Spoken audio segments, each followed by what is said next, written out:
सरकार नहीं करेगी, जनता करेगी, क्योंकि ये मुनाफाखोरी को कम नहीं होने देना चाहते हैं। आखिरकार मुनाफा कौन कमाने दे रहा है? भारतीय जनता पार्टी के लोग मुनाफा कमाने दे रहे हैं। इनको हर चीज बेचनी है।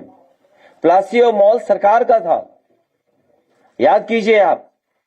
ये जो मॉल है, सबसे बेहतरीन देश का मॉल जो बना है लखनऊ में, ये सरकार का एसेट था। लेकिन इस सरकार के एसेट को किसने बेचा? भारतीय जनता पार्टी ने बेचा। किसान बाजार, जहां पर बड़े बड़े कैफे खुल गए हैं, वो किसानों के लिए किसान बाजार था। उसके बगल में जो होटल बना है, वो भी किसानों का था। वो किसने बेचा? आगरा लखनऊ एक्सप्रेसवे या पूर्वांचल एक्सप्रेसवे ये सरकार की एसेट है। ये सरकार के ईपीसी मॉडल समाजवादियों का दिया हुआ है। ईपीसी मॉडल पे बनी है सड़कें। लेकिन गंगा एक्सप्रेसवे किस पे बना है?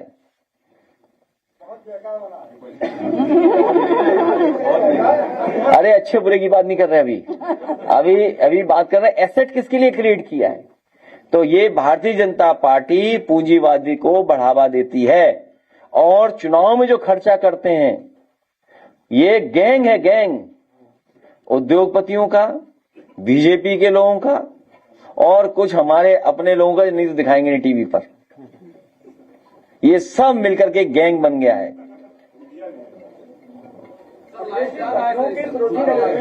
तो उन्हें पता होना चाहिए देश में ये गैंग की तरह काम कर रहे हैं, गैंग की तरह। बीजेपी जितना पैसा कोई नहीं खर्च कर सकता है चुनाव में। इसीलिए मैंने कई बार कहा इनको जनता हराएगी, इस बार जनता परिवर्तन लाएगी। सर लेकिन अगर बंगाल की तरह यहाँ पर भी 3 लाख वोट तैनात हो गए तो हम लड़ेंगे। क्या बता रहे हो आप? यहाँ पर भी 3 लाख अगर वोट तैनात हो गई तो 3 लाख कम पड़ेगी। यहाँ 10 लाख करनी पड़ेगी। इसका मतलब ये हुआ कि पूरे बॉर्डर खाली हो जाएंगे। अभी तो नॉर्थ ईस्ट का बॉर्डर खाली हुआ था। और आपको मैं बता दूं, यूपी में जो फोर्स आएगी, सेंट्रल फोर्स, वो नॉर्थ ईस्ट की आएगी और साउथ की आएगी। आज ही बता दे रहा हूं मैं आपको, क्योंकि जब बंगाल में गए तो यूपी बिहार के लोग गए थे। पहली बार सेंट्रल फोर्स के लोगों को छुट्टी मिली है चुनाव के बाद। 15 दिन की छुट्टी दे दी।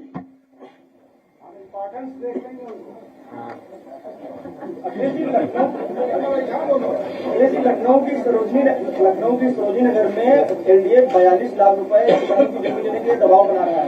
वहाँ के तमाम सारे किसान कह रहे हैं अखिलेश यादव की सरकार उसी तो उन्हें उचित मुआवजा मिलता। मैं आपके सवाल का यही जवाब दूंगा।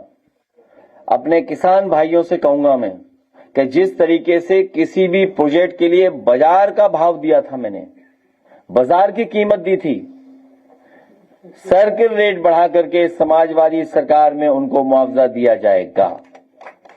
इसलिए कानूनी मदद लें, कानूनी मदद लें। अगर मुआवजा कम मिल रहा है तो न्यायालय जाएं और कानूनी मदद लें उसके लिए। जनता के आक्रोश की वजह से स्मार्ट मीटर जो प्रीपेड और सबसे स्मार्ट मीटर प्रीपेड था पोस्टपेड हो गया है। ऐसे ही अगर फैसला लिया जाए तो ईवीएम बैलेट पेपर से मीटर सब लोग घर से निकाल के बाहर फेंक दिए। कैसे लगेगा दोबारा? लगाना क्यों है? 300 यूनिट फ्री दे रहे हैं हम लोग।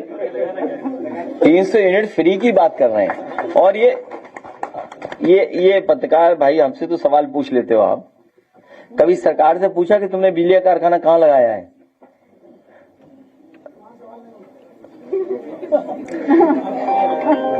बिजली का कारखाना कितनी बार बताऊं? अंबेडकर नगर में 6x super critical thermal plant Samajwadi सरकार में लगा।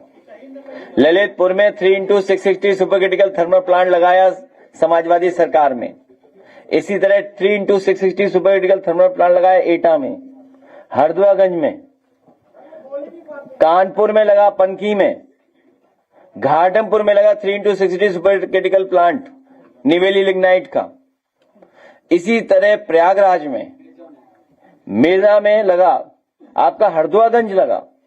उत्तर प्रदेश में सबसे ज्यादा कोयले से बनने वाली बिजली को बढ़ाया किसी ने? तो समाजवादी सरकार ने। और केवल इसके साथ साथ यही नहीं, कभी ट्रांसमिशन लाइन पे बात की सरकार ने? सबसे ज्यादा ट्रांसमिशन लाइन अगर किसी ने बिछाई जिस पर बिजली आ रही है वो समाजवादी सरकार में। उसके बाद सबसे ज्यादा सबस्टेशन बनाए किसी ने? तो समाजवादी सरकार ने। और तहसील स्तर पर नगर पालिका, नगर निगम या टाउन एरिया से फीडर सेपरेशन का काम, क्योंकि किसानों को अगर हमें ज्यादा बिजली देनी हो, गांव को ज्यादा बिजली देनी हो, उसके लिए फीडर सेपरेशन का काम अगर किसी ने किया तो समाजवादी सरकार ने किया। डिस्ट्रीब्यूशन का काम अगर किसी ने किया, समाजवादी ने किया। बताओ, तुम्हारे मुख्यमंत्री जी बात कर सकते हैं इस बात पर? तो बताओ, ट्रांसमिशन लाइन पे कितना कह देंगे? कौन सी ट्रांसमिशन लाइन पे कभी बात की हो उन्होंने? कभी सब स्टेशन के बारे में कहा हो? इतने बड़े बड़े प्लांट लगे, बताओ डबल इंजन की सरकार ने कोई नया प्लांट दिया हो, सस्ती बिजली उपलब्ध कराई हो? मुझे याद है जिस समय बनारस में धरने पे बैठ गए थे 2 बीजेपी के नेता, आज हमारे बीच नहीं है दोनों लोग। जब उनके साथ बातचीत हुई तो उन्होंने ये कहा कि हम ये चाहते हैं कि प्रधानमंत्री का क्षेत्र हो गया है तो इसमें बिजली 24 घंटे आ जाए। तो मैंने उससे निवेदन किया कि जब देश में प्रधानमंत्री यूपी से बने हैं तो यूपी का बिजली का कोटा बढ़ा दें जिससे सस्ती बिजली उपलब्ध हो जाए। लेकिन आज तक बिजली का कोटा नहीं बढ़ाया। इन्होंने कोटा नहीं बढ़वाया, ना बिजली बनाई, केवल स्मार्ट मीटर लगा दिए। इन्होंने स्मार्ट सिटी के नाम पर जो पैसा लूटा, लखनऊ में 2 मजदूर सेप्टिक टैंक में गए, दोनों की जान चली गई।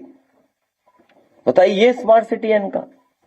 और इन्होंने जो स्मार्ट मीटर लगाए, हम बधाई देना चाहते हैं उन महिलाओं को, माताओं को जिन्होंने उठा करके फेंक दिए sir smart meter. Noida airport पर, जेवर एयरपोर्ट पर वहाँ के विधायक है ठाकुर वीरेंद्र सिंह, उन्होंने सवाल खड़े किए हैं। कहा है कि जब दिल्ली में किराया 3640